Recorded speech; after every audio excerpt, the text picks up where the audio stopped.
Music lovers, jammers, and Noah Kahan fans around the world, we are getting into a brand new album from Noah Kahan, The Great Divide. We have had a phenomenal day for New Music Friday. We've had Demi Lovato, the icon, back with her deluxe for It's Not That Deep, and my goodness, it was not that deep, but something else was. We got Conan Gray, who has these incredible vocals and this really cool, different kind of instrumentation on his songs, and a very vulnerable person that reminds me of this guy, Noah Khan, who again has such a unique vocal, is such a unique human being who allows us to get into and past his walls and inside of his brain, and he's not afraid to talk about depression. He's not afraid to talk about the sad things. He's not afraid to get real with us, and that is so refreshing. I got the good headphones on today because I really like his voice. I want to hear all the different tones and textures that he has to offer. And yeah, his production as well. Always got some jams on there. It's very contrasting sometimes where you feel like you should be having a great time, but he's bringing you down. He's hitting you in your feels, and every once in a while there'll be a cry. And yeah, I have a feeling from the reviews, from Noah himself, saying that this is not going to be a happy album. This is going to be one that you need to let it wash over you, let it rain on you, let it sit with you, and actually take it in.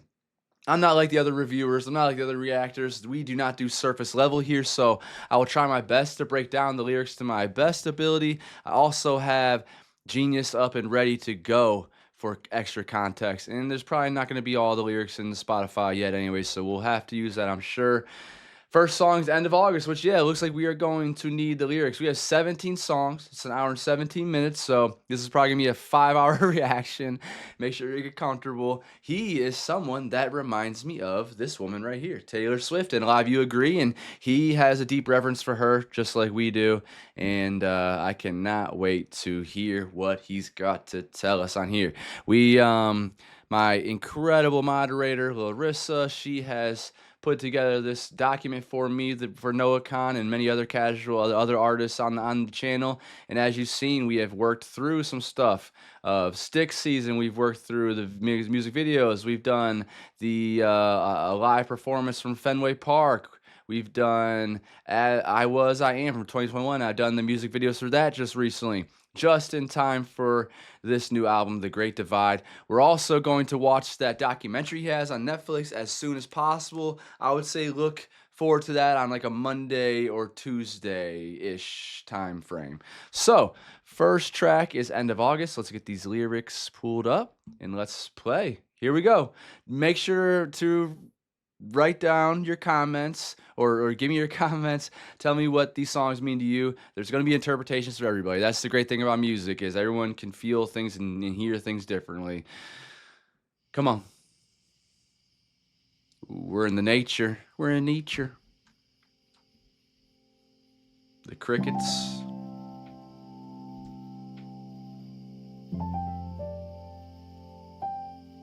Aaron Dessner. Aaron Dessner.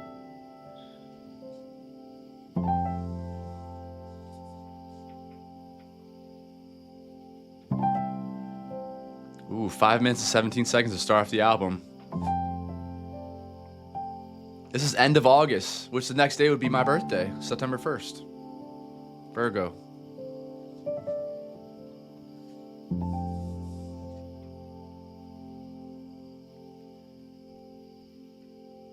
Richie and Austin are often along for the ride. His voice. They don't say a lot, but they know every inch of this drive. These trees started talking, I bet you they'd only talk shit. 'Cause we never do anything real, we just talk about it. All word. Ending of August, the bugs are just starting to die. We going back into Stick Season? All the neighbors are voting for someone who wins every time. So true. System's broken. Getting older, man, know it's too late to try. I tried getting sober, I swear I did better this time. Already, there we go. We're starting off very slow with that reflective instrumental that we're used to. Now, normally it goes into jam fest here.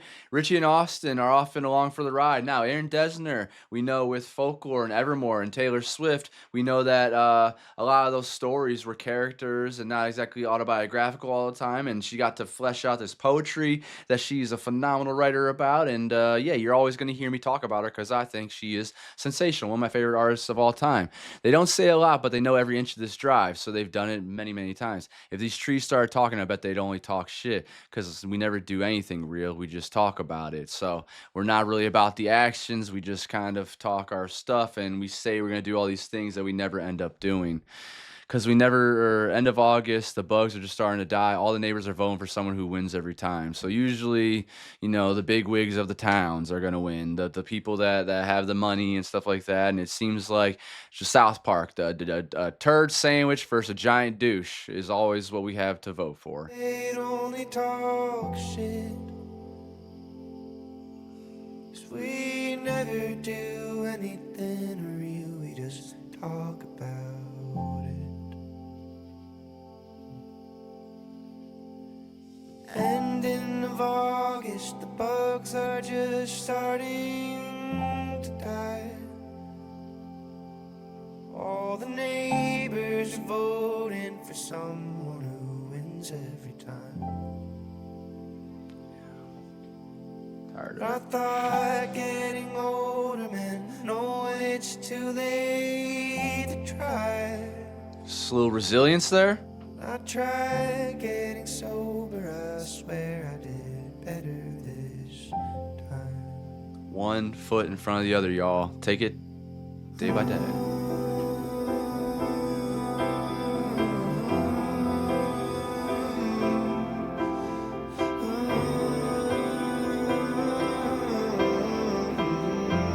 Oh, his voice.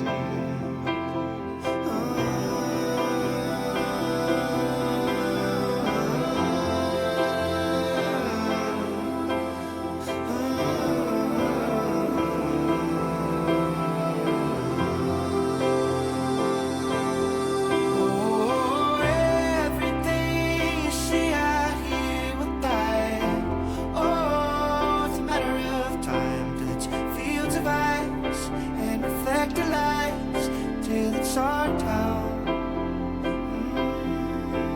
And anything you need, I will provide. Ride home or an alibi. I know traffic light, you can speed right by, 'cause the camera's down. And I follow New York plates to the count. I know them when they wave on 89. And if that September hits, I'm going off my medicine. Oh, late August angst and a pointless night. Oh, the feeling of being alive for the first time in a long time.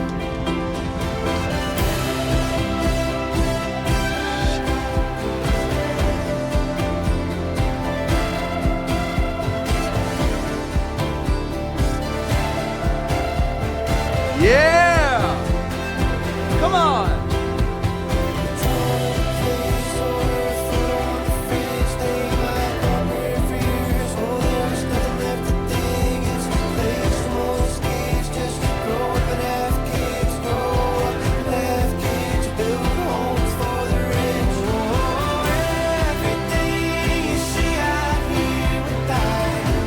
Oh, it's a matter of time till it's fields of ice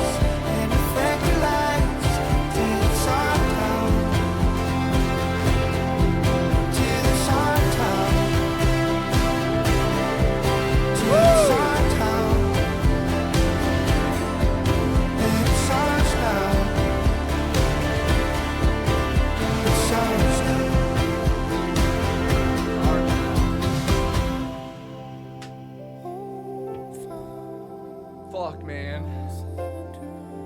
This is gonna be a tough one.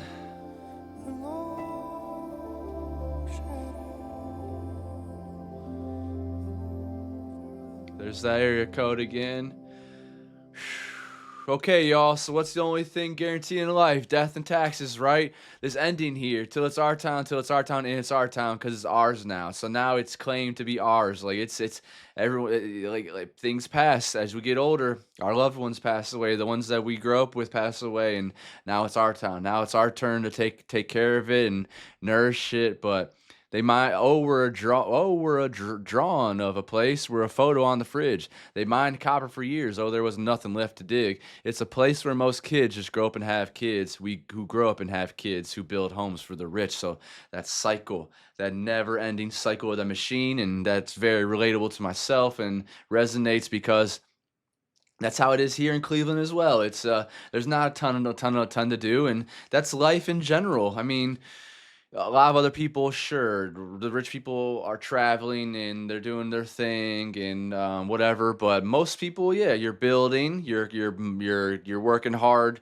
blue collar jobs a lot of time. Now, like blue collar jobs are still there, obviously, but there's even more men in like offices and stuff like that. So, but still, that whole thing of life where you're having kids, you get the house, the white picket fence, or whatever it may be, and then you nourish them so they can do the same thing pretty much, and the cycle goes on and on and on and on again.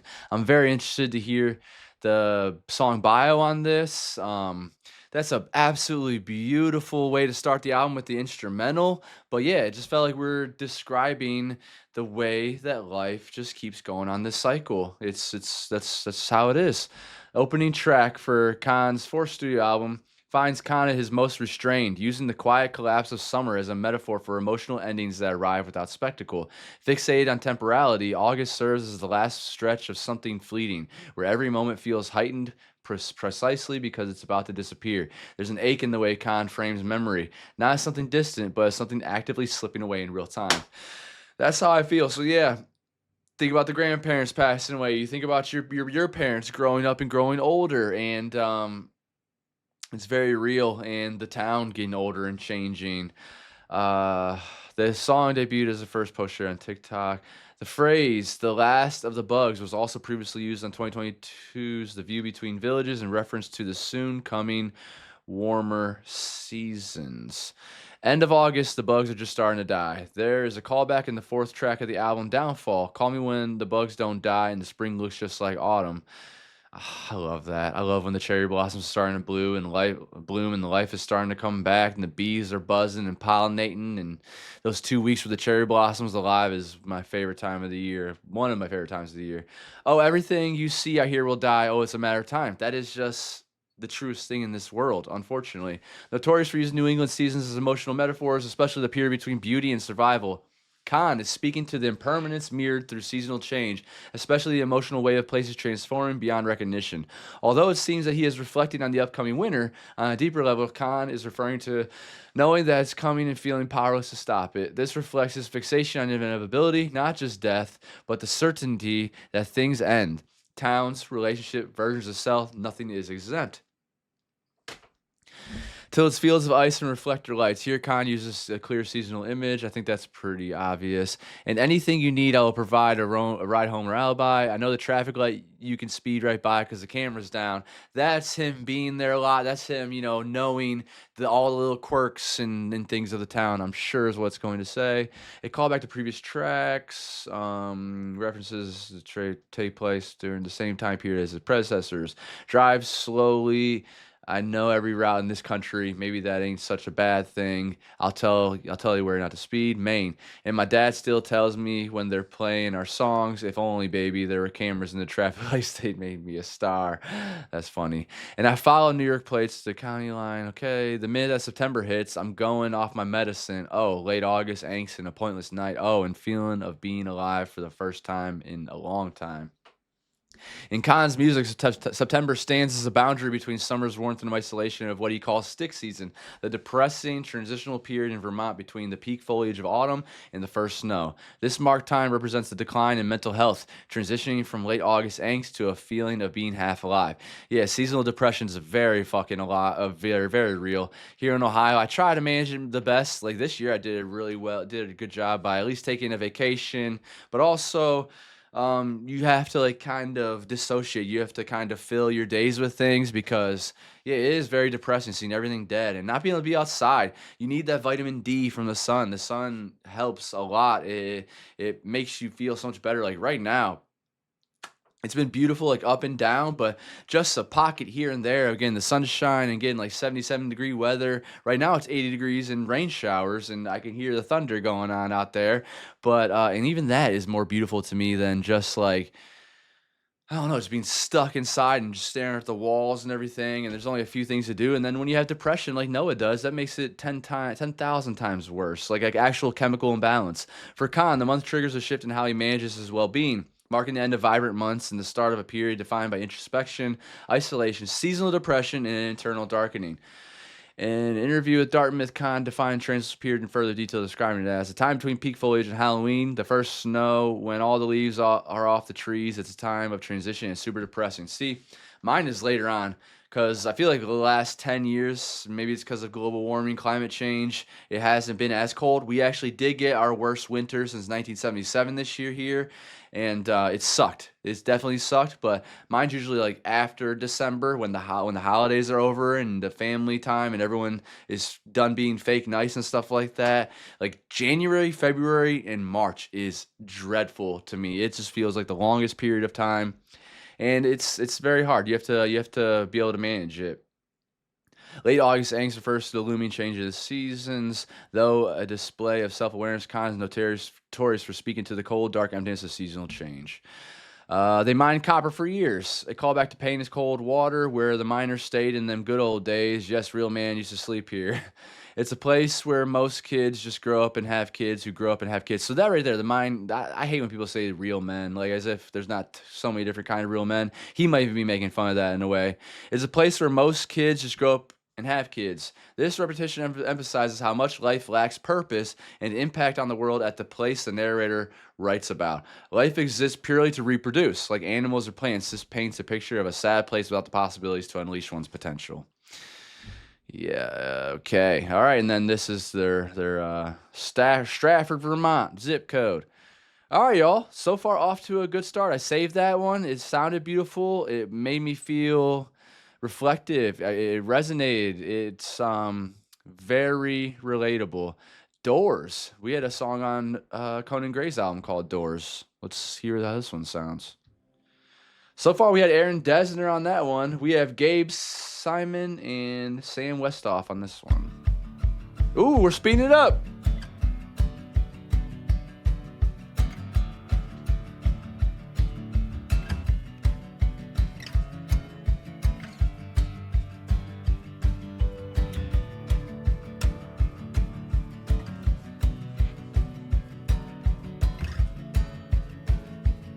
I grew up pretending sticks were little guns. Yeah. I would point them at my dad and he'd get mad, 'cause God forbid I hurt someone.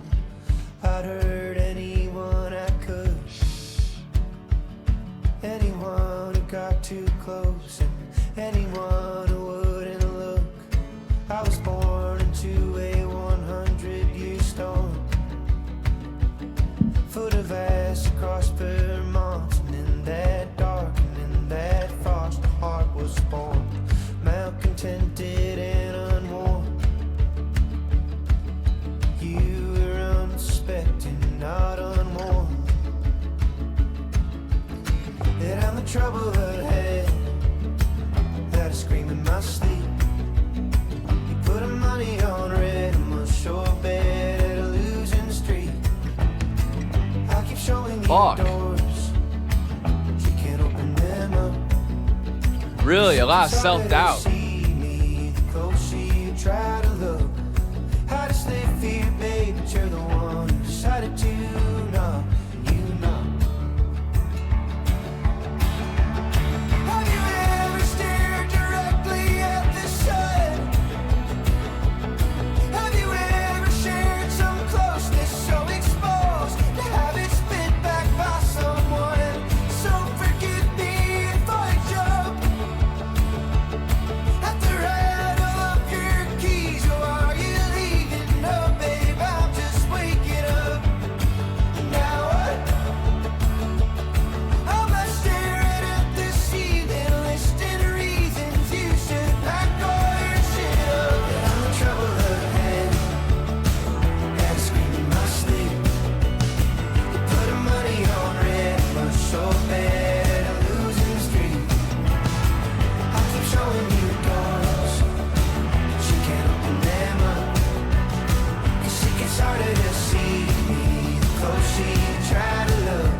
So musically, this dude is a genius. Like he gets it. The producers that he works with get it. That they understand how to flow and they understand where melodies should be placed because those are beautiful melodies. And his voice is wonderful and the way he can flow his words together. But this feels like a ton of self doubt to me.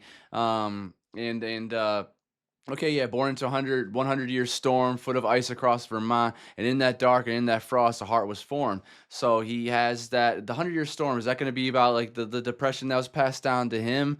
Foot of ice across Vermont, and in that dark and in that frost, a heart was formed. Malcontented and unwarm, you were unsuspecting, not unwarned. So unsuspecting, you didn't know what was coming, but you were definitely warned. Like you didn't see that I'm trouble ahead, that I scream in my sleep. You're putting money on red. I'm a sure bet at a losing streak. So he thinks that you if you bet on him, you're most likely going to, not find what you're looking for. Not going to win with me. I keep showing you doors, but you can't open them up because it gets harder to see me the closer you try to look. So he's opening up his doors. He's letting his wall down. It sounds like, but you can't open them up because it's harder to see me the closer you try to look. Like maybe that person is just like it's hard for them. They can't do it. It's too tough. They want that, maybe that positive person. I just live here, babe, but you're the one who decided to knock. You knocked. So yeah, you're the one that decided to try to open up my doors. Have you ever stared directly at the sun? So yeah, staring at the sun's one thing, but staring directly at the sun could also mean like going for it, like really trying. Have you ever shared some closeness so exposed to have it spit back by someone? Yeah, totally, definitely have. So forgive me if I jump at the rattle of your keys. Oh, are you leaving? No, babe, I'm just waking up. So it sounds like he has like abandonment issues. He's afraid that they're just gonna ditch him and be gone. Because he's tried this before. He's tried to go all in. He tried to give it to somebody and they spit it back at him. And now what? I'm left staring at the ceiling, listening to reasons you should pack all your shit up. So he's thinking in his head, he's already trying to spin the wheels and give them an excuse to just be done with it because I'm gonna hurt you or something. And that's another real thing as well. And yeah, understand that from personal experiences as well, where someone tries to make excuses for you, someone tries to push you away because they think that they're going to hurt you. They think they're going to, repeat these cycles and they're not going to be able to love you the way they think they should love you and they think that you should be loved, which is not fair to someone either. But I mean, Noah, he's just very real about the way he feels, and we appreciate that. So, yeah, that I'm the trouble ahead. That I scream in my sleep. You're putting money on red. I'm sure bet at a losing streak.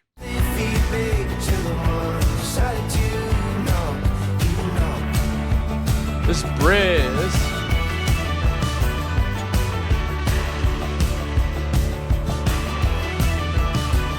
Damn. I've become so long before the anger comes. I'll be only what you've known of me till now. Oh, how I hope you're moving on from the trouble ahead. Had to scream in my sleep. You put money on red. You were so bad at losing streak. I keep showing you doors, but you can't open them up. It's harder to see me the closer you try to look. I just live for you, babe, but you're the one. I just live for you, babe, but you're the one. I just live for you, babe, but you're the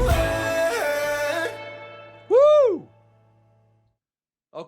Okay. So that feels like he is future tripping again. It feels like he's worried that he's going to repeat these patterns that he does, where you're going to see the anger, you're going to see my depression, you're going to see me feeling down for myself, and then you're going to run away. The closer you look, the more you peel back of this onion, the more you're probably going to want to go. And so he's trying to make up in his head, like, listen to reasons, you should pack up all your shit, just go before the storm comes. I hate that, but it's real. Let's see. Nothing about the song there. I grew up pretending sticks were little guns. Yeah, just playing with like pretend sticks. That makes sense. At the same time, using random objects as toys is very typical of children, and gun toys are no exception. Yeah, your imagination. Different look of the world might perceive it as aggravating. An innocent, playful act in the child's eyes turns into a corrosive interaction due to the parents' own lived experience, leaving a sour taste in the child's memory of the events. So, yeah, like my niece who's 4 years old, sometimes she'll do stuff where it's like she's playing with her toys and like beating them up or stuff together, or yeah, talking about like, oh, this one's killing that one. This one's killing that one. It's like, no, no, no, no, no. Don't be doing that. Don't be playing like that. And you have to tell her to, you have to tell them to like stop and to like be a kid. Stop talking about that stuff. But it's because you see all this other stuff on TV and movies, whatever, that it just happens sometimes and it leaks in. And they're just being kids though. But to people, to parents, to older people that have had, excuse me, friends that may have died or whatever it may be to gun violence, and yeah, it's gonna be triggering to them, and yeah, it's gonna want them to stop. I was born into a 100-year storm, foot of ice across Vermont, and in that dark and in that frost, a heart was formed. This song is about someone who had a rough childhood. The weather of the day they were born was just a sign of things to come. It could be Noah talking about himself as he was born January 1st in the middle of winter. I could have sworn I could have sworn that Noah's dad also suffered from depression as well, but maybe I'm wrong about that. So I'm thinking of like generations of people of this storm, generations of going through this storm in your head, right? That I'm trouble ahead, that I scream in my sleep. No, meaning he'll be the reason for the future troubles in the relationship due to the trauma of his past relationships, as he states in other lines of the song. Traumas that cause his nightmares, I scram in my sleep. You're putting money on red. I'm a sure bet at losing streak. Kahn's deep insecurities presented in clever wordplay reminiscent of 60s track Come Over. I'm in the business of losing your interest, and I turn a profit each time that we speak. Under the guise of humor and levity, he is aware of his shortcomings and wayward relationships, using humor to lessen the blow. I keep showing you doors, but you can't open them up. The person in Noah's life stays despite all the reasons Noah has given them to leave. I just live here, babe, but you're the one who decided to knock. The person lover must not be Vermont native, but rather chose to live there. Okay, that makes sense. Yeah, I thought it was more of just like I'm here. You decided to be with me, kind of thing. I didn't think it mattered about geography too much, but okay, that still makes sense. So forgive me if I jump at the rattle of your keys, or are you leaving? No, babe, I'm just waking up. Noah is so used to people leaving that anytime his lover picks up their keys, he jumps, thinking that they are leaving too. He also gets scared when his lover gets out of bed, perhaps reflecting on a history of one-night stands where the person wakes up in the morning and leaves. Noah is constantly looking for reasons this person should pack all their shit up and leave. And that's him protecting his heart as well. Like, yeah, making excuses, like trying to get ahead of it, right? Trying to make them break up with him, which is, I would say, a callback to as I was, I am, where he was talking about, trying to make another person break up with him instead of him having to do it. Which, yeah, that's kind of a way of that. Yeah. So again, the musicality of it too. The guitars on there, that little like solo was beautiful. It's another great song that I had to save. Next track, American Cars. American Girls All Over the World. Gabe Simon. Okay, there's that swangy. We're jamming. We're jamming.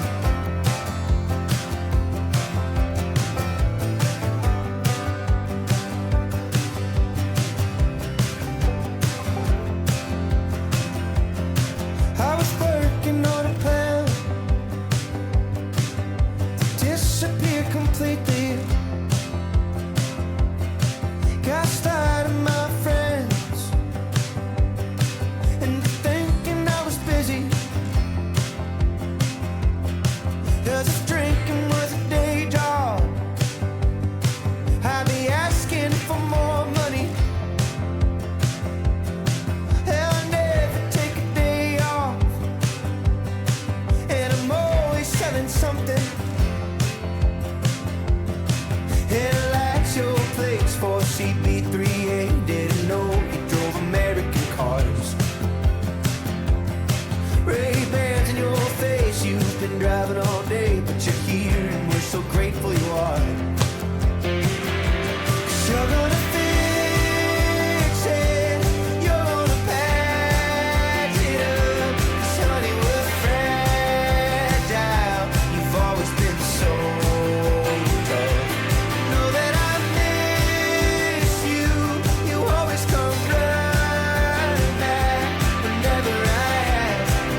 That opening line, I was working on a plan to disappear completely. That made me think of suicide, possibly gaslighting my friends into thinking I was busy. Because if drinking was a day job, I'd be asking for more money. Hell, I never take a day off, and I'm always selling something. So yeah, he's drinking a lot. He wants to get more drunk, and he wishes that's all he could do. As we've heard him talk about his sobriety before. It's a bit of a shout out to that Radiohead album, "How to Disappear Completely," but also like, how do I escape from my life? Okay, a lot of people assume I'm exhausted. I spent all day watching LeBron highlights on YouTube. I don't have that much going on. LeBron's the greatest of all time. Hell yeah, and he's a really good person for the most part. Gaslighting my friends into thinking I was busy because of drinking was a day job. Noah tricked his friends into thinking he was always busy to hide from them the fact he was drinking every day. Hell, I never take a day off. Let him think he probably had a drinking problem he was ashamed of. So yeah, I've talked about that before too, of just getting stoned every day for a little while there and telling people, too busy, don't have enough time. And there's people that do that to me too, and I know exactly what's going on in their life. I know that they're doing that. And it may be drinking, it may be weed, it may be drugs, it may be whatever it may be. But that doesn't mean that your life is over and you can keep going. Headlights, your plate's 4CB3A. This isn't the first time the license plate 43CBA or 4CB3A has appeared in Khan's discography. In the music video for The Great Divide, Khan is seen removing a for sale flyer from the windshield of a car bearing the same plates. Okay, we'll have to listen to that later, or watch that later. And I had to drag you back here,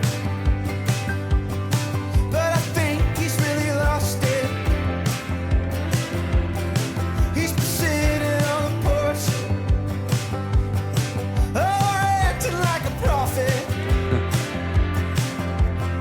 And I can't stand the nights, yeah, that daytime silence.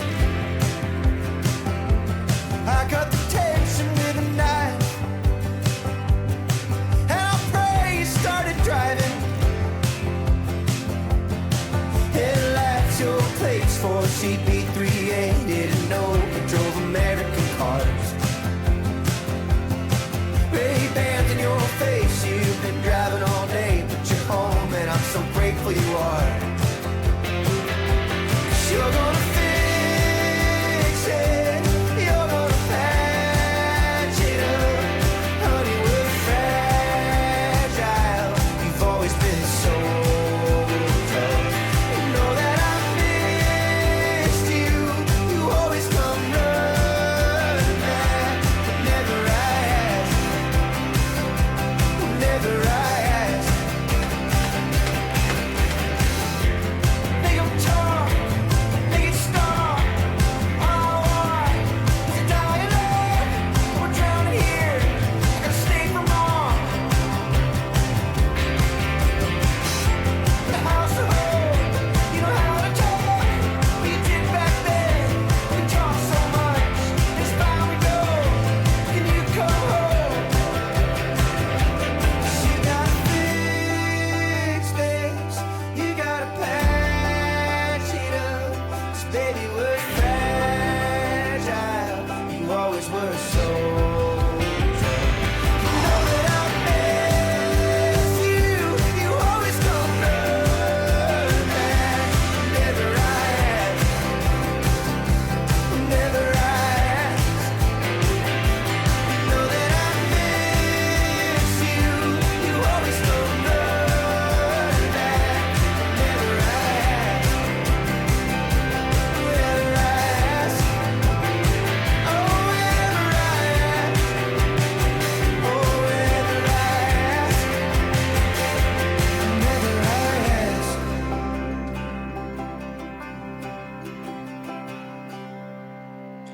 It's so easy to find something in his music to like, and that time again, it was the instrumentation. I just love the way he jams. I love the way their music jams. But yeah, it feels like he's having to be tough for someone. It's hard to tell if it's inner dialogue or if he's actually talking about a dad or a mom or something. And I hate to drag you back here, but I think he's really lost it. He's been sitting on the porch, oh, ran like a prophet. And I can't stand the nights, yeah, the dinner time silence. I cut the tension with a knife and I pray you start driving. So maybe praying that you get away from me. Again, from the last song, he's always trying to push people away before they get too close to him because then he's going to start being who he believes he is, which he thinks is just this person that is, gonna fuck up everything.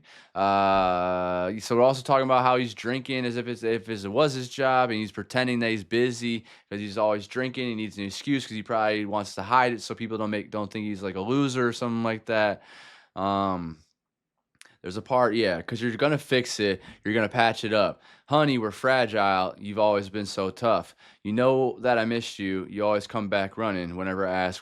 So yeah, they're going through some stuff in a relationship too. And honey, we're fragile. You've always been so tough. He's probably saying to them that they're so tough for dealing with him, possibly. Hmm. I don't know, but that's another really good sounding song. Downfall is up next.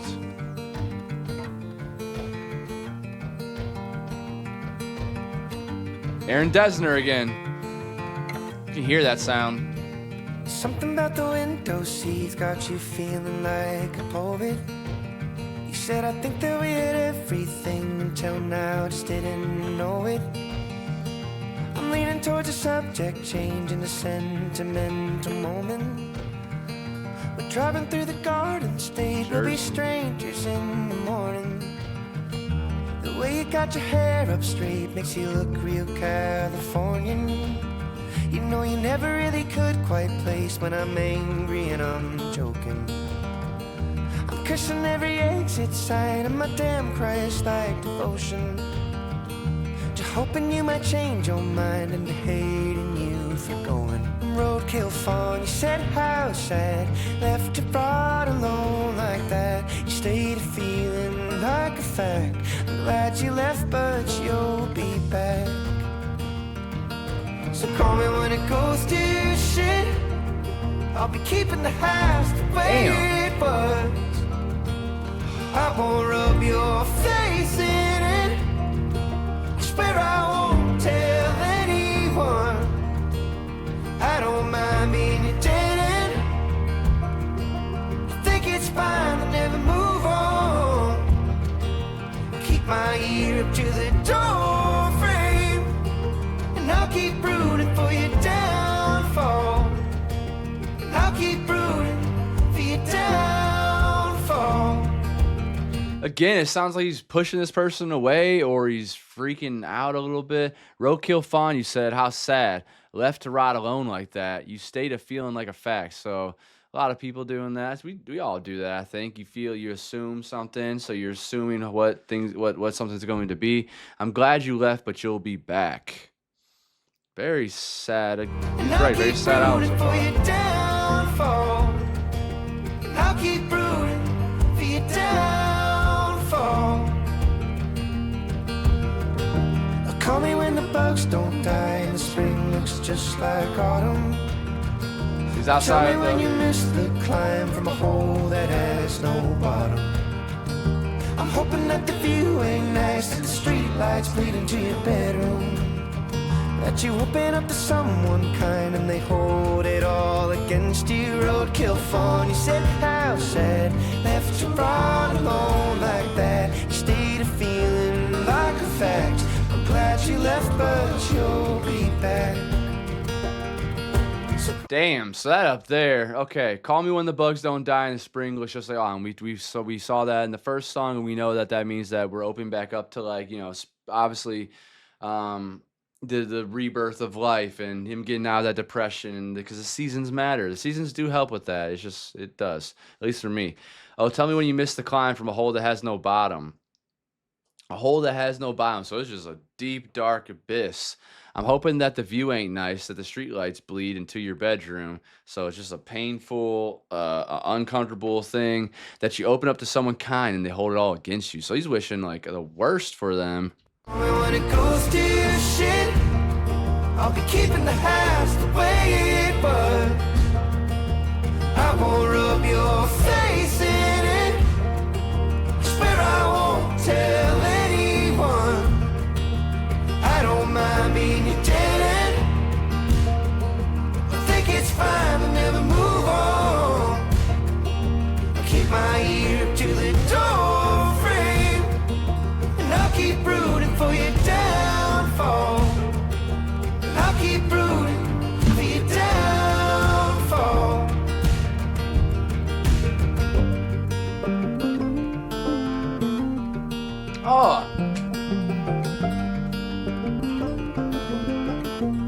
That is a gorgeous tune. Come.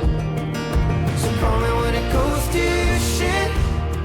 I'll be keeping the house the way it was. I won't rub your face in it. Swear I won't tell anyone. I don't mind being your dead end. I think it's fine to never move on.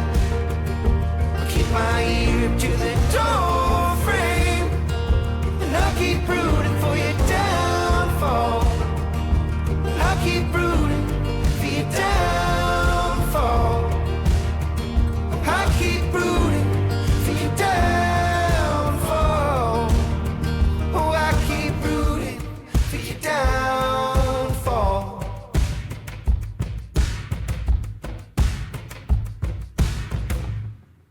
Ooh, Noah, jeez, that one just seemed like, yeah, really actually rooting for someone's downfall, hoping that their relationship ends because he wants them to come back around to him, and he's willing to be their dead end. I don't mind being your dead end. It's like those pacts you make with someone where it's like, okay, if you're lonely and not married by 35 or 40, then I'll marry you, and then we'll do a thing, and I'll be your fallback plan. Which you don't want to be that for anybody. You want to be someone's first choice. I think that's what he's talking about there. But then also, I won't rub your face in it. I swear I won't tell anyone. So I won't rub your face in it. Well, we won't even talk about, either that relationship or the way or the way that you made me feel. I'll be the bigger person. I swear I won't tell anyone. I don't mind being your dead end. I think it's fine to never move on. Keep my ear up to the door frame, and I'll be rooting for your downfall. And I'll keep rooting for your downfall. Hmm.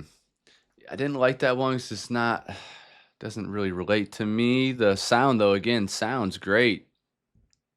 It deals with missing somebody before they leave, but being happy that they are going. Despite Khan hints at having an underlying resentment toward them for leaving, as he roots for their plans for themselves to fail, so they inevitably return to the town where Khan lives. Khan commented for Billboard that it would be fun to have Phoebe Bridgers be featured on a remix of the song. He has previously shared how he takes inspiration for his songwriting from Bridgers' own lyrics. Yeah, we're going to be getting into some Phoebe Bridgers as well. We have a document already made, so we will be getting into her at some point when I have more time. Yeah, there's something about the window seats got you feeling like a poet. You said I think that we had everything until now, just didn't know it. So yeah, they seen outside of their little small town possibly and what their little relationship is, and they see maybe more for themselves. But now he's starting to miss them, and now he's rooting for the downfall. He wants them to come back because he wants them. Yeah, I don't mind being your dead end. I believe that this is from the perspective of his parents. They're telling Noah that if it all goes bad and he wishes to come back home, they don't mind being his dead end, the place he comes back to. They're proud of his career, but miss him so much that they almost hope it does go wrong, so he'll come home. Ooh, okay. That's possible because parents will do that sometimes. Not exactly root for your downfall, but they're gonna miss you. Have an empty nest syndrome, especially when you pride yourself on being a parent and you miss your kids so much. I think this is a reference to his documentary where many people mention his lyrics that talk badly about growing up in the small town that he did and express their feelings on it, showing that not everyone wishes for something more. Many people are comfortable where they are, just like his parents. That's okay. There's nothing wrong with that at all. I honestly don't like when people get weird about like however somebody wants to live their life. When did that start happening anyways? Because it used to be that there used to be like families would make like big or they would stay together, they would live together, and then you'd bring your wife into the family, and then you'd have this like I don't know, like a compound kind of thing, I guess. I mean, castles back in the day, they weren't those people, the royals and stuff like that. They don't push their family out and make them run away and make a life for themselves. But it's also, I guess, part of modern society where you make your own life, you make your own family, you bring your little family back to your immediate family. I don't know. So call me when it goes to shit. I'll be keeping the house the way it was. I feel like the house the way it was. That could be, yeah, from his parents' perspective. Then we'll keep your room ready with all the trophies in it, whatever it may be. They says to him that they'll always have a place for him in case his career comes at a stop. So call me when it goes to shit, that if he needs to come back, and that they won't taunt him with his failure. keeping also from everyone that he came back due to his career going south. So yeah, he doesn't want to be he doesn't want to be embarrassed by that, but also his parents won't bring it up to him, like, or whoever may be. That's just like, hey man, you failed, you suck, you're shitty. But no, they're going to protect them instead. So we already got this right. Yep. So yeah. That has a little bit of a different perspective now that's coming from the parents' agenda, possibly from the parents' point of view, possibly where, yeah, if you have that downfall, we'll be here to still love you. You always have a home with us. But they're also preying on his downfall, so that's kind of rough, I would say. But to know that you have someone that is willing to, hey, you're allowed to come back. You're allowed to continue this life that you lived before, and we'll keep the house the same way it is for you. We won't tell your friends. We won't make you feel bad for trying and failing. I think that's pretty awesome, actually, in some kind of way. Next track, PTO, pay time off. I called you, but I'd run out of words. So I stared at the plastic colliding with dirt. At the fast food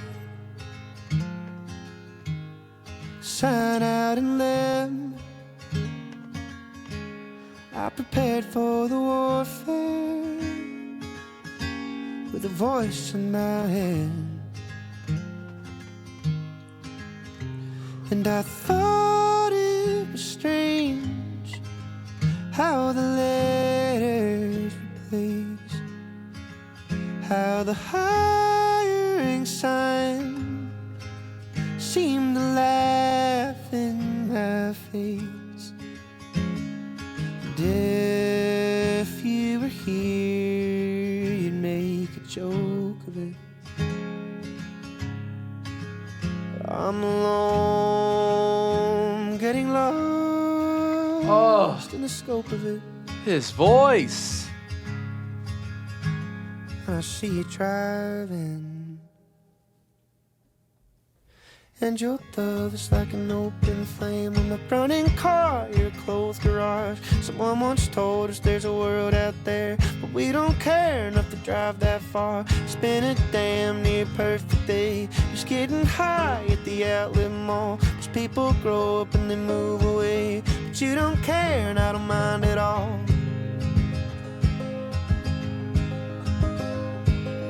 I got the car, you got the bag, a handwritten note left from mom and dad, a police scanner bouncing on the dash, a cup of burnt coffee and a check to cash. So illustrative, man. I can see it I all. had the brains for a city job, but you got the taste of a county cop. A pack of cigarettes and a round of golf, make a living working for the paid time off. Very folky. Such simple lines they drew to make this place.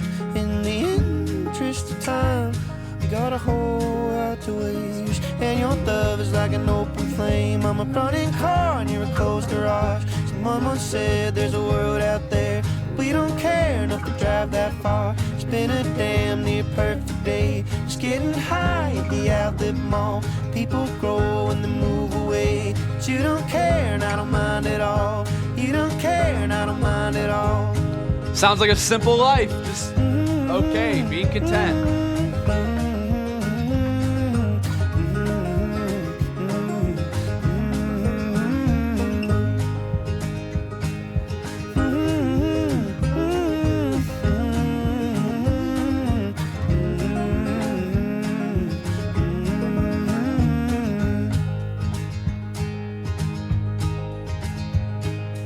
I got the car, you got the bag, a handwritten note there from mom and dad, a police scanner bouncing on the dash, a cup of burnt coffee and a check to cash.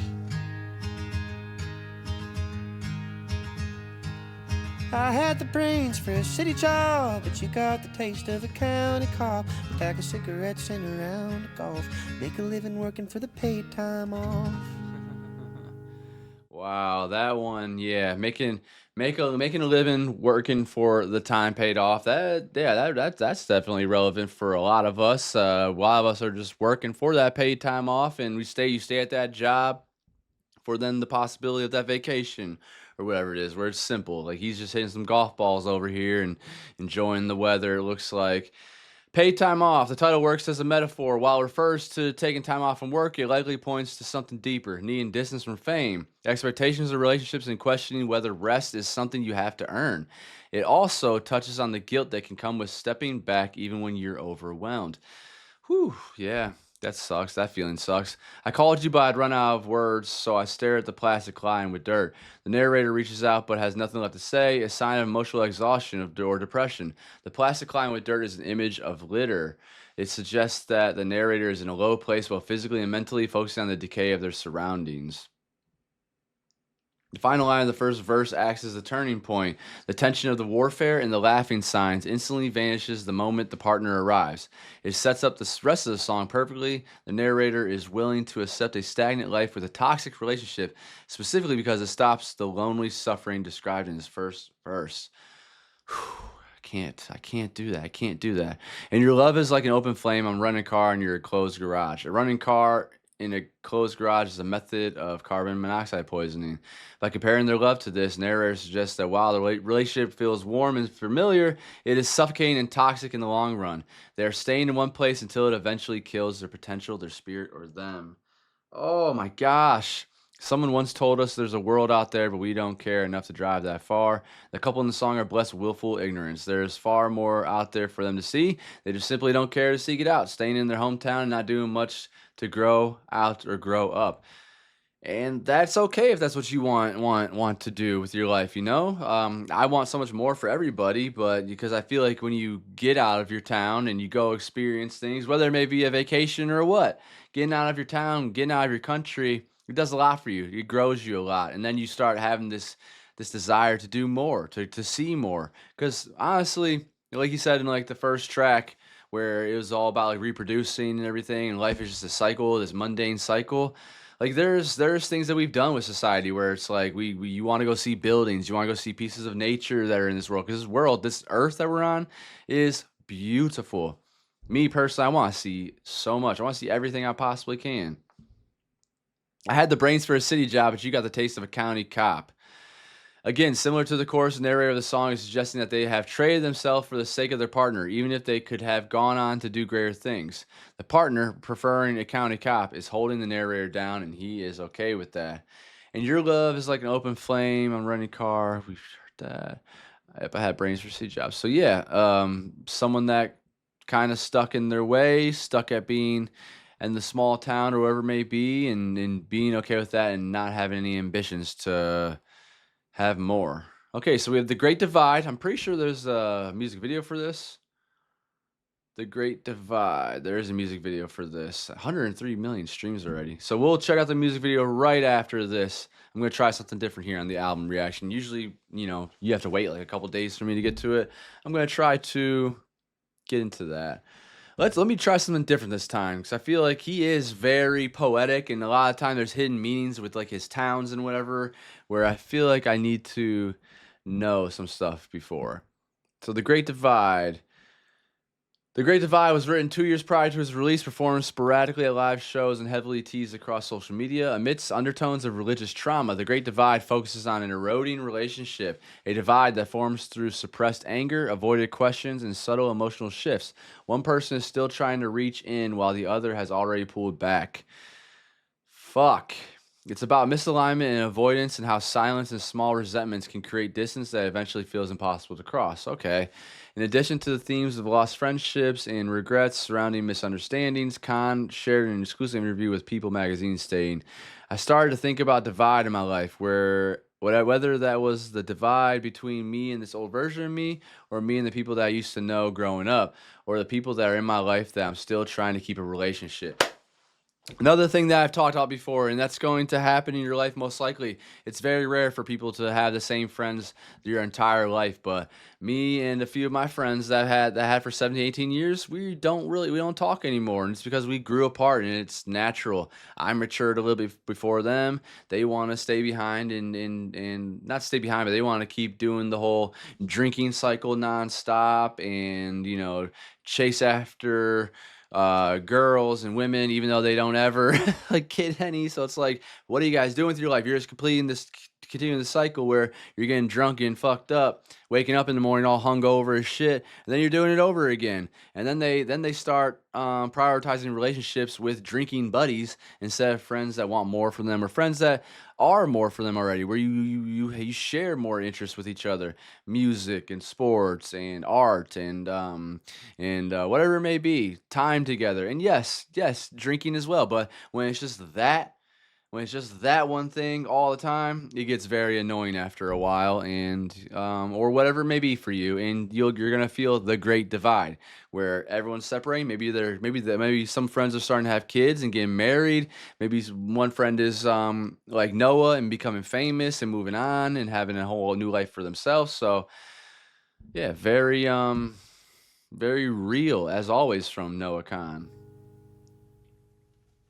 The Great Divide. Ooh, this sounds like a single already. Gabe Simon again. I can't recall the last time that we talked about anything but looking out for cops. We got cigarette burns in the same side of our hands. We ain't friends, we're just morons. We broke skin in the same spot. But I've never seen you take a turn that wide. And I'm high enough to still care if I die. So I tried to read the thoughts that you'd worked overtime to stop. You said fuck off, and I said nothing for a while. So they're not talking, they're not communicating properly. They're just going through the motions. They're probably smoking a joint in the car, looking out for the cops, and that's the deepest they'll get with each other. It's very surface level, and yes, this is relating already. But I've never seen you take a turn that wide. And I'm high enough to still care if I die. So I tried to read the thoughts that you'd worked overtime to stop. You said fuck off, and I said nothing for a while. Just give up that fast. You know I think about you all the time. And my deep misunderstanding of your life, and how bad it must have been for you back then, and how hard it was to keep it all inside. Damn. I hope you settle down, I hope you marry rich. I hope you're scared of all the ordinary shit, like murderers and ghosts and cancer on your skin. Yeah. Scared of that. Not your soul, and what he might do Woo! Yeah.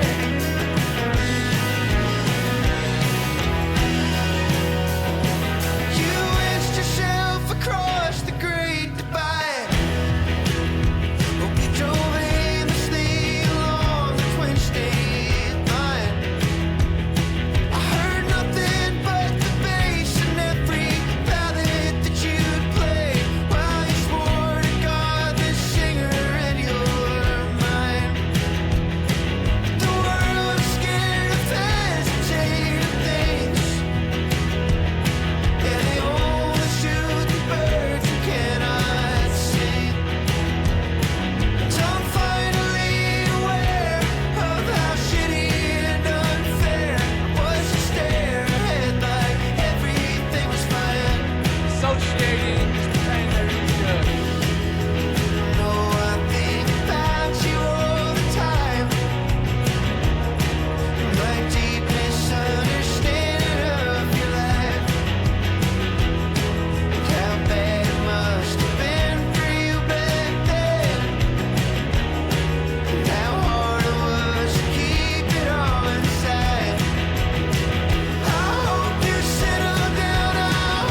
with someone who isn't scared to ask. I hope that you're not losing sleep about what's next, or about your soul and what he might do with it. Fuck. That one hit a little differently. That one hit a little hard because, yeah, yes, you grow up and you try to like put this tough exterior on all the time. You try to pretend that nothing's bothering you. You try to, I don't know, act like there's nothing to say. You don't share, and that yeah, you keep the walls up. 'Cause you always gotta pretend to be tough. You always gotta be the strong person. You can't. You have to be the yeah. You don't express yourself is what it sounds like here. The music of it, fantastic. Those solos, fantastic. Noah's voice, wonderful. I can't recall the last time that we talked about anything about looking out for cops. Khan reflects on a friendship that appears superficial. The two friends only talk about surface level things, such as looking out for police, likely due to reckless behaviors common in young people.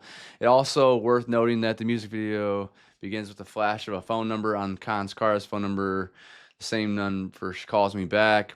Khan's original omission of a digit in the phone number turns the phone number from a simple detail into a symbol of restraint. By stopping at the ninth digit, he's essentially hovering over the call button but choosing to protect his own peace or hers rather than facing the potential silence or rejection on the other end, especially in light of Khan's tendency to explore emotional paralysis in the bittersweet right person, wrong time narrative. We got cigarette burns in the same side of our hands. We ain't friends. We're just morons who broke skin in the same spot. The gap between who we are and who we pretend to be, or distance between two people who should be close but are separated by their own issues. The visceral description of a relationship built on shared trauma and self destruction rather than genuine connection or healthy friendship, of a reckless shared past and a bond that borders on unhealthy. The references to cigarette burns and broken skin points to parallel destructive behaviors and shared pain.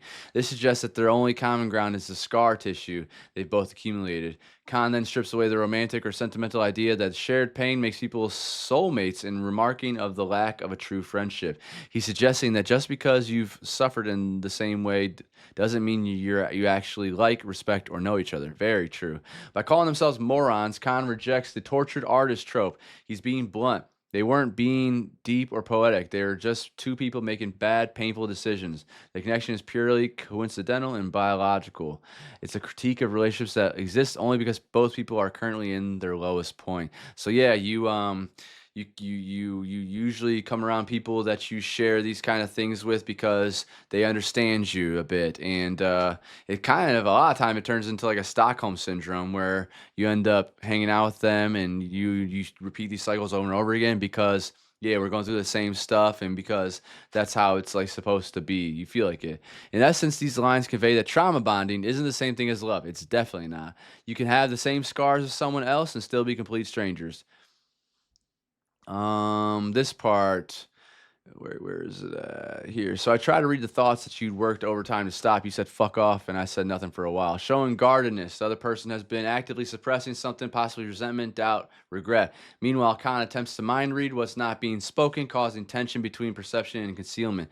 The blunt dismissal ends the exchange in a sense of resignation. It's a moment where vulnerability is met with hostility, and instead of escalating, Khan withdraws. So yeah, there they go again. They're not going to break past that surface level, which I've told you guys before. I've had friends where it's like you can't get past the surface level. It's like, and their lives are a million times better than like mine, and I know that for sure because I've been around so long. But they don't want to ever get vulnerable. They don't want to like actually be real. It's all just joy, joy, joy, joy, joy, and drinking and joy, joy, joy, joy, joy, and pretending to be this person that they're not, and making the fake Instagram posts of like being happy and making the Instagram posts with their dog that they don't really even fucking pay attention to. So there's that. But then yeah, you try to talk and it doesn't go anywhere, and it's surface level, and I move on from that. I can't. It makes me feel crazy. Like you can't just be human. You can't be real and authentic.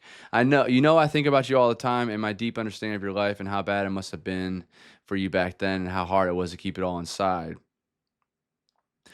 Persistent reflection. Khan thinks about this person constantly, suggesting the relationship or its end left at a lasting impact.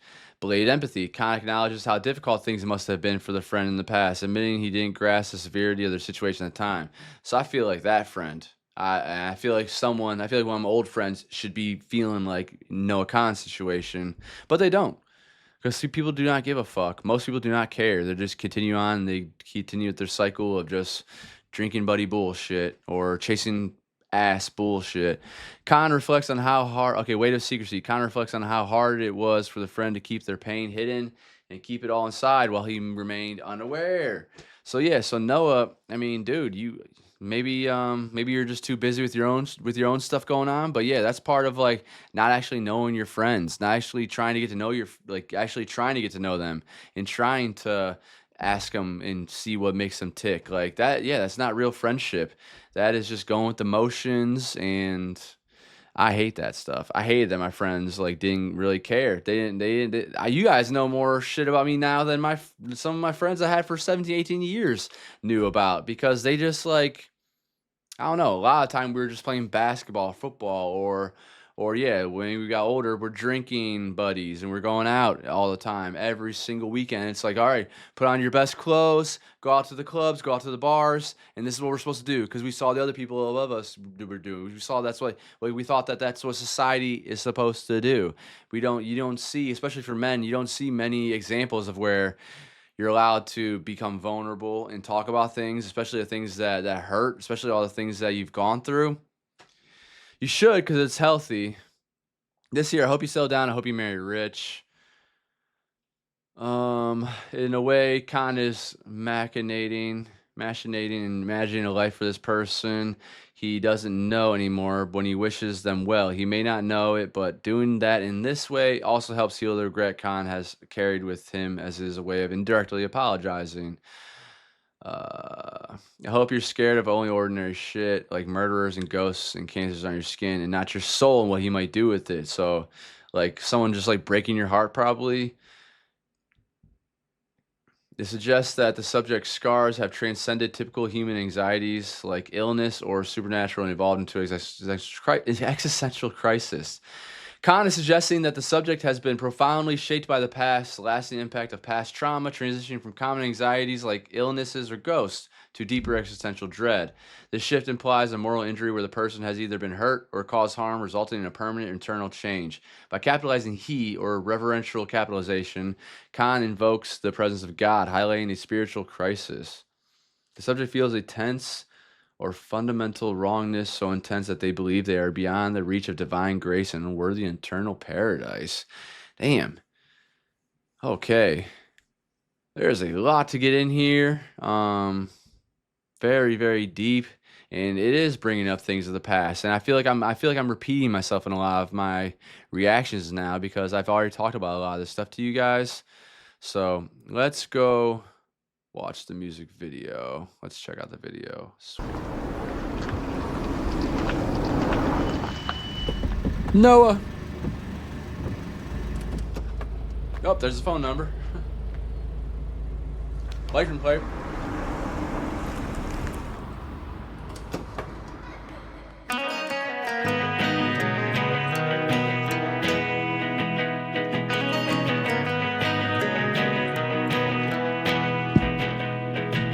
I can't recall the last time that we talked about anything but looking out for calls. We got cigarette burns on the same side of our hands. We ain't friends, we're just morons. We broke skin in the same spot. But I've never coming of age from the same town, broken skin in the same spot. seen you take a turn that wide, and I'm high enough to still care if I die. So I tried to read the thoughts that you'd worked overtime to start. You said fuck off, and I said nothing for a while. Okay. You know I think about you all the time. Yeah. And my deep misunderstanding of your life, and how bad it must have been for you back then, and how hard it was to keep it all inside.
to ask. I hope that you're not losing sleep about what's next, or about your soul and what he might do with it. Fuck. Getting closer to the music that connects us? Priceless.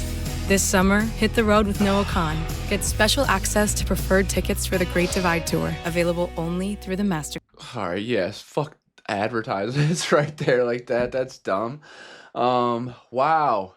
So that hit me way harder to see it visually until I confirm how I was feeling. I feel like, whew, I feel like that person that Noah's singing about. I feel like not, and from Noah's perspective, but that other person, because I've always had to be everybody's fucking best friend.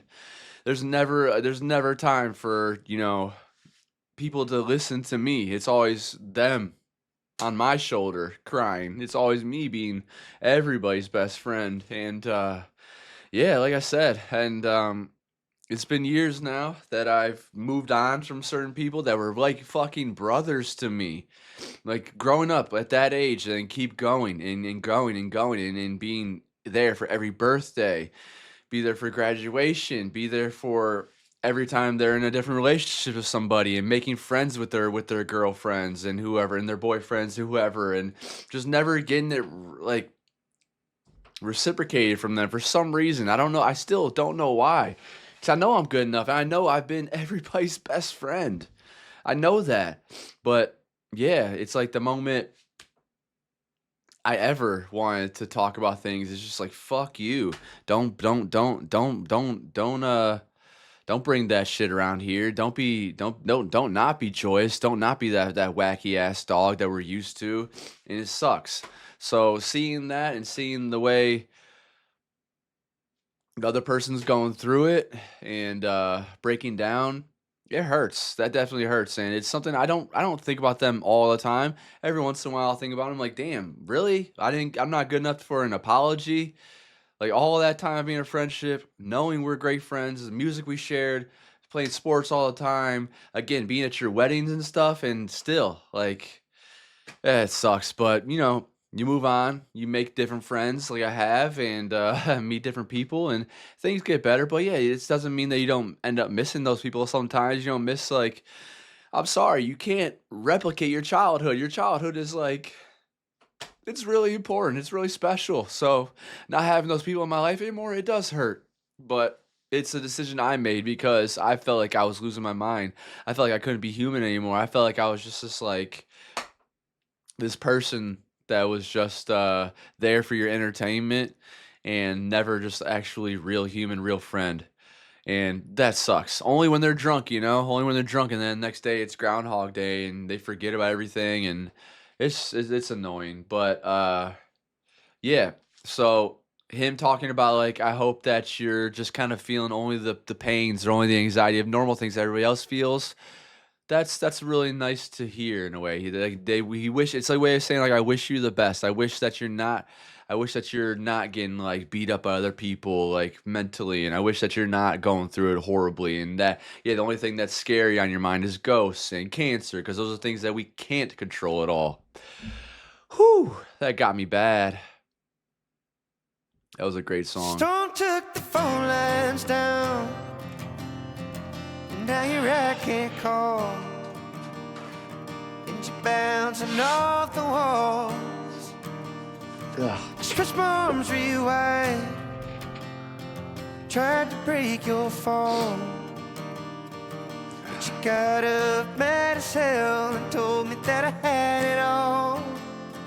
I tried to heal your wounds, just to say I helped, just to say that some small fame ain't made me someone else. It ain't a high road now, it's just uneven ground, and I ain't even around to slow your speeding down. You told me if a lie turned true,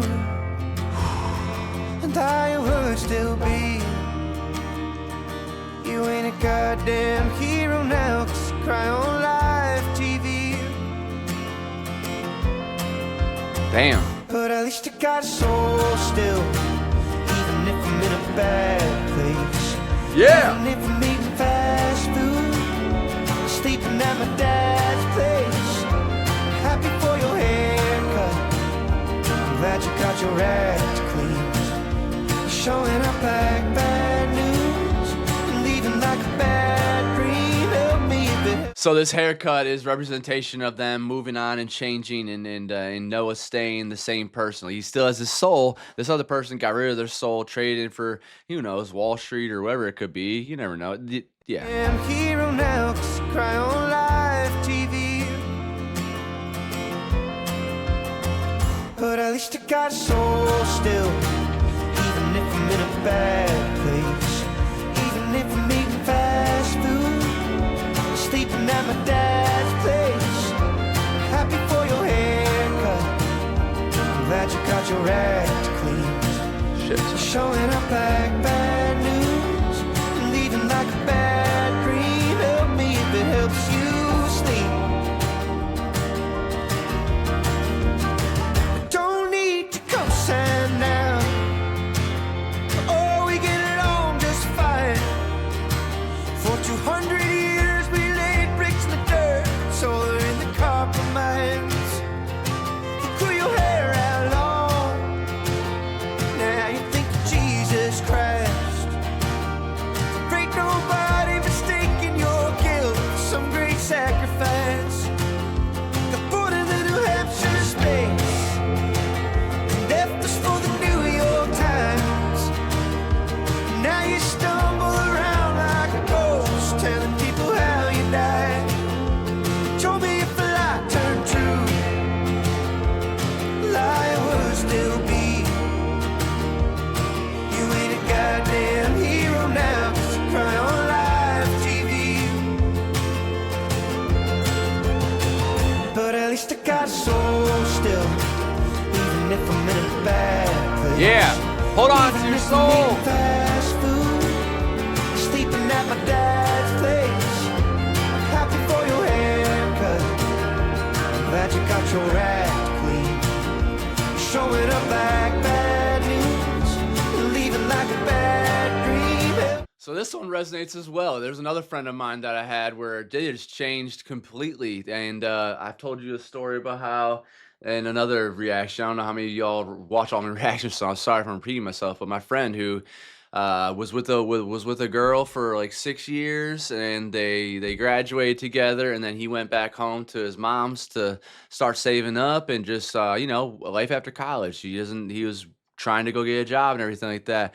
Like a week of them being apart, or 2 weeks of them being apart, something like that. She cheated on him with somebody that she worked with, and it's crazy because they seemed like very inseparable. They seemed like people that would never break up or anything, but she was very codependent and needed someone to be there, need him to be there. They were together every single day for like 4 to 6 years, something like that. And she was a really cool person. I looked at her as like a sister because he was one of the closest friends I've ever had in my life, and after that, it sent him into a spiral. He missed dating. He'd always say like, "Danny, I miss dating. I miss going on the trips. I miss the texts. I miss all the stuff that comes with it." And so he ended up settling for a woman that clearly didn't like him and only liked him for what he could provide for him and stuff like that. Took away his soul. He started acting so different, totally, like 100% different, and he stopped inviting like other friends around. I was able to come around, but he stopped inviting other friends around because there's some of our friends that are just acting like douchebags, and they would start talking about his past. And his past during that time of being cheated on by this girl, and before he got together with his current wife, there was this time where he was just getting drunk all the time. He's also a diabetic, so he wasn't supposed to be drinking that much, and he would go into like diabetic shocks and just acting like a complete asshole, but also just always trying to chase ass and trying to have hookups and one night stands and stuff like that. The new woman, the woman that he's married to now, she's like one of those super Christian people, but they're like not actually Christians. Like their father just became a pastor so that he could like get money from the church, and that's what paid for their life. Like the mom didn't work, and he was a pastor, and he had a part-time job or something too, maybe, and just like taking money from the church, like paying for their mortgage and all this other stuff. But that father, because he couldn't stand the wife that he married, he would fake injuries and stuff and go to the hospital to get away from them for like weekends at a time. But his wife that he's with now, absolute horrible person, like absolutely delusional, and thinks that she can like reverse his diabetes and shit like that, like crazy stuff like that. Doesn't allow him to eat much, and like it's all these like brainwashing techniques. If you've ever seen like cult documentaries, it's exactly what it is. They are a cult, and they got him into this cult pretty much, and now he's a completely different person. And they were married for 5 fucking years, and I never got an invite over to their house or anything like that. His mom, is like my second mother. She still to this day sends me birthday messages where she's singing into the phone, "Happy birthday to." She's like the nicest fucking person of all time. Sorry, I'm cussing so much, but yeah. But then my way of looking at it, like when he met this woman, well, when he started dating this woman, was like, okay, at least you're saving my friend's life. At least he's not getting drunk every night and almost dying because he's diabetic. And there's a time where like he was in diabetic shock so bad, and I wasn't trained enough to know like if he needs insulin or if he needs a sugar pill or anything like that, which I learned that night, one night, where he kept telling me, he pulled his insulin pen out, he's like, turn it to 13 and stick it in me. Because they go into a diabetic shock, they turn into like the fucking exorcist, they turn into like some crazy person. And he's telling me to do that. I'm like, no, I don't know what to do. I don't know what to do. So I called his mom. She's like, oh my God, you could kill him if you do that. And I kept trying to give him like the sugar pill or the Powerade. And I tell you y'all, the moment I gave him the Powerade, he turned back into himself, and he was normal for at least a little bit until he got back into diabetic shock again. That night we had to do it again. Ugh, it was exhausting. But anyways, this person saved him. They did for the most part, like get him to be healthy. They're very Christian, so he grew up Christian, so he kind of reverted back to his old ways, tucked in shirt and all this stuff. And yeah, no personality. Didn't want to bring any of the other friends around her, because if he did, then he would lose her. If they knew that he was like chasing ass and doing the stuff that he was doing, and cussing as much as the way he was cussing before, and just the person that he was when he had a soul, when he was with the other girlfriend that I felt it was like a sister to me. And I'm not giving her any excuses either. She sucks for that.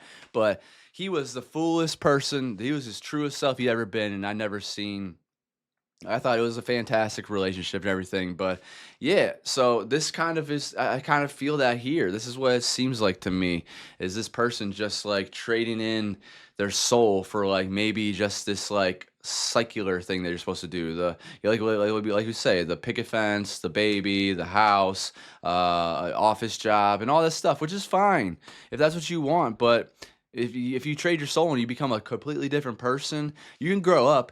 You can become mature without getting rid of your spirit. If it helps you sleep,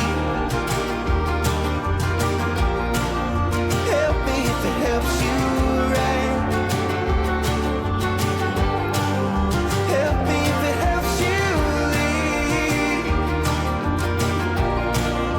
Help me if it helps you lie. Crying in the bathroom, baby. If you ever see me looking down at my phone, that means I'm looking at messages from this woman that I'm talking to now, and she just she makes me so happy. So doesn't take away my soul. Your ass home. Doesn't take away my soul. Makes me a better person. Like actually allows me to be myself. She is phenomenal. Crying in the bathroom, baby. I drove your ass home. You walked into a haunted house and got angry at the ghosts. We were fine without you, baby. Long after you're gone, so spare us all the pity, love. Save it for the microphone. Stick out a soul still, even if I'm in a bad place. Even if I'm eating fast food, sleeping at my dad's place. I'm so happy for your haircut. I'm glad you got your act clean. Showing up like bad news, leaving like a bad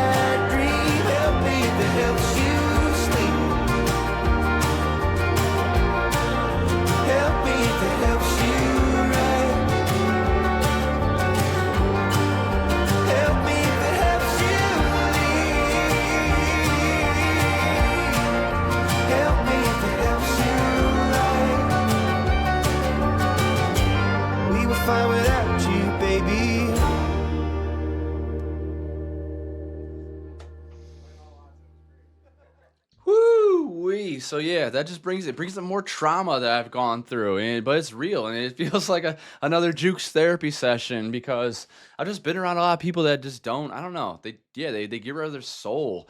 Where like all of them, all the ones that I've told you stories about, they just let it go, and it's because either they're chasing one thing that they think they're supposed to be chasing, or because yeah, they got their heart broken before too, and they let it beat them down instead of trying to build themselves back up and do the strong thing. They do the weak thing where it's like the first thing that comes to them, I'm gonna latch onto it now because I miss just what this other person used to give to me. And if that's what you want, that's fine. But it sucks that you throw other people away, other relationships away because of that, because you're afraid of like there's this one dude, I say his name sometimes because fuck him. His name is Dale. And he'd be that person that would be like he would definitely if he came around my friend that was in this new relationship, he would do this thing where he would like whisper or like say things under his breath that would he would hope that someone would hear it to make them laugh or whatever. And my other friend would be afraid that Dale is saying this stuff like, "Oh, guys taste pussy" or something like that. And yeah, he kind of fucking talked like Cartman. He's a super disgusting, toxic, annoying ass person. But I have empathy for him because his dad was a piece of shit. Dale's dad was such a piece of shit that Dale always acts from this place of like no love. So so complicated, and I hate to have empathy because I wish I could just beat his ass because he's so annoying, and I could. But anyways, yeah, my other friend, he's afraid that his new wife would like hear about his past and leave him, and she would because the one time, okay, they tried to date before, before his other girlfriend, and she stopped talking to him because he lied about saying he got a B on one of their exams when he actually got like a B minus, and she didn't talk to him for years. Dude, how do you not see the red flag in that right alone? Right, that's like the dumbest thing possible. Now, lying is bad, but like a white lie like that, that's just pretty stupid if you ask me. And especially if you actually love that person. But now to this day, she's just using him as he's a meal ticket to her, and she's a survivor, and that's how her mother is, that's how her father is through the church, and just like making money off the like having the church pay for everything. That's so gross. That's so gross. They should be taxed. But yeah, now she tries to like do all this weird stuff where like she doesn't work, and she has a college degree but she doesn't work, and she like will make him pay for these retreats that she has to go on, which are really weird. And then she'll come back and try to like do this like natural stuff to him to try to get rid of his diabetes. And it's like my friends who are doctors, and my one friend who has also gone through medical school. They're a gastro. It's not exactly a doctor, but they've had enough training. The other one is the actual MD. They're like, that's not possible. You cannot do that. Why is he allowing that to do that? And they've also were friends with him too for a really long time, and they think it's really weird. And this person went from being like kind of my size, a little heavier set, to like super fucking skinny. And they post like she'll post his meals, and it'll be like just apples and like grapes, and that's it. And if you ever watch any of those documentaries where it's about like Jim Jones and other stuff, they take away protein because your brain functions differently that way. You're more susceptible to brainwashing. Now, if you're a vegan, that's okay, but you have to supplement your protein. You have to get more protein. You probably have to eat more. But that's not what they're doing. That's not that they're not doing it to be like healthy and to like not hurt animals and stuff like that. She's doing it to keep him submissive. And guess what? He had to get a second job. So he has his full-time job where he works 40 hours a week, and then he comes home, doesn't even come home. Then he goes to his grocery store and he stocks the shelves. So he's working two jobs just to afford their mortgage, which is insane. And he doesn't talk to his dad anymore, who his dad like paid for half of their wedding. And they gave him like their magical Disney princess stupid fucking wedding at a castle and shit. And he's not rich at all. His dad worked very hard and everything. He was supposed to like take over and work with his dad for like his construction company. It's a lot, but that's how this song makes me feel. Willingly Able talks about the difficulty of seeing the worst of people, and Kahan grapples with his image. Okay, maybe that's not what it was about though, but to me, that's what it felt like. Oh wait, it was Haircut. I'm sorry, I got ahead of myself. Haircut. I tried to heal your wounds, just to say I helped, just to say that some small fame ain't made someone else. Admission exposes the performing undercut current of their relationship, echoing the kind of surface level connection seen in the Great Divide. Here we go. Here he interrogates his own motives. Helping is no longer about the other person, but about maintaining an image, proving to himself and others that he is still that dependable figure. Okay, so he's actually trying to prove that he's the same person that he's been all the time. Well, maybe not growing up. Ooh, these songs are gonna take a few listens, y'all. These ones, I feel that he's gotten deeper than ever before, and I think he even said that he was going to take it even further. And my God, my brain feels like it's going to melt right now. Next track is Willing and Able.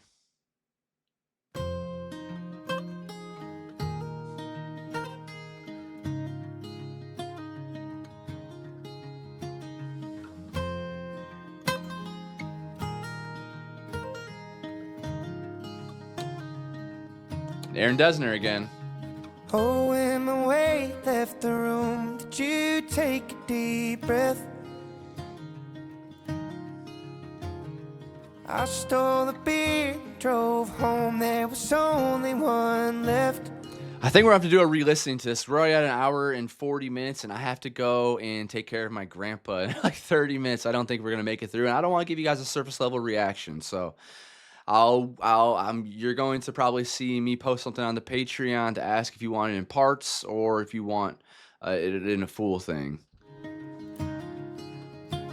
And I wrestle the feeling you're still thinking about that. Okay, I see now. Wide awake in your room, just seething about that. When I make my fight, I'm the devil. But when I stay the night, then we drink. And we stay up and fight about the childhood lie that we both had the courage to leave.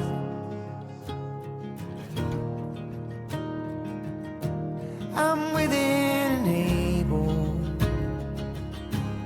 If you wanna kick this rock around, if you've got a bone to pick with me, if you've got a flag planted in the ground, oh, I'll stay here till morning. Oh, we can fight like we used to fight, pony limbs, red-faced and teary-eyed. Under the glow of the TV light, I'd be willing and able.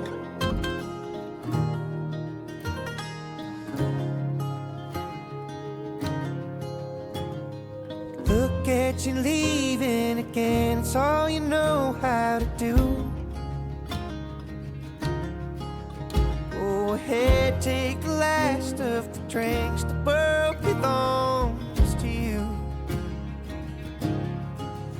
They all say you're a light, all I see the shadow. And I'll see you again in 6 months when you need your next song. Cause if I call you out, I'm an asshole. But I tell the truth when I drink. So come home, let's fight about the childhood lie. We don't care what the other one thinks. I'm willing and able. If you wanna kick this rock around, if you've got a bone to pick with me, if you've got a flag planted in the ground, oh, I'll stay here till morning. Oh,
I'd be willing and able.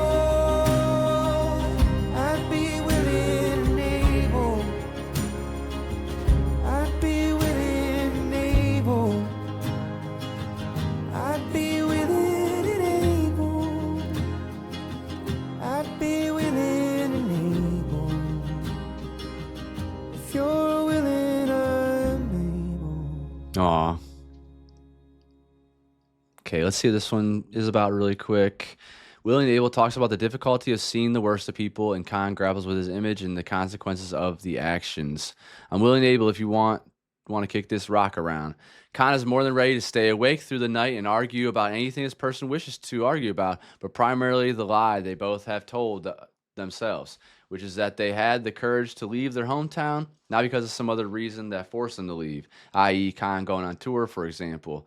On 6 Seasons, Northern Attitude, probably my favorite of his songs, especially the Stick Season Forever. Khan also mentioned another person kicking around rocks. You settle down, you're feeling lost, you're getting stoned, then kicking rocks. An interpretation that can be taken to relate Northern Attitude and Willing to Able is that the subject has seemingly settled down, having left there in Khan's hometown, but they feel lost. Visit Khan, drink, and perhaps get stoned and pursue an argument. Kick rocks with Khan. Nice.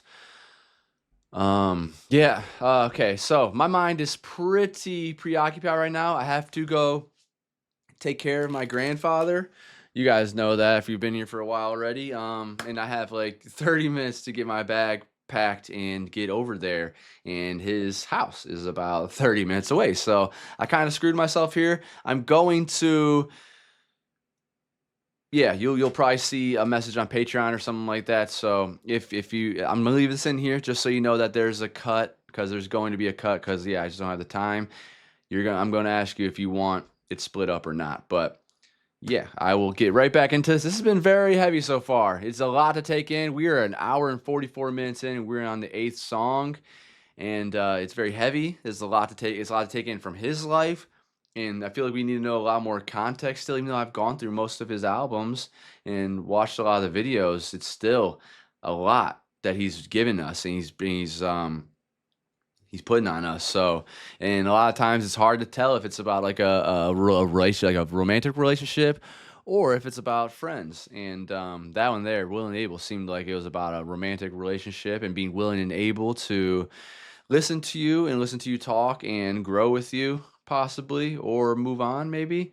But yeah, my mind is elsewhere. I need to go take care of my lovely grandfather, because he is the most important part of my life right now, for the most part. Where, well, him, my niece, this lady that I'm talking to, my mother, my sister, yeah, they mean a lot to me, and I need to make sure they're all good. My grandpa, though, actually needs me to take care of him medically. So it's a lot, man. Noah Khan was not kidding. So I'm gonna see y'all in either part two, or we're just gonna keep going from here. But if you see a cut, if I'm wearing different clothes, which I will be wearing, that's why. So, all right, see you in part two.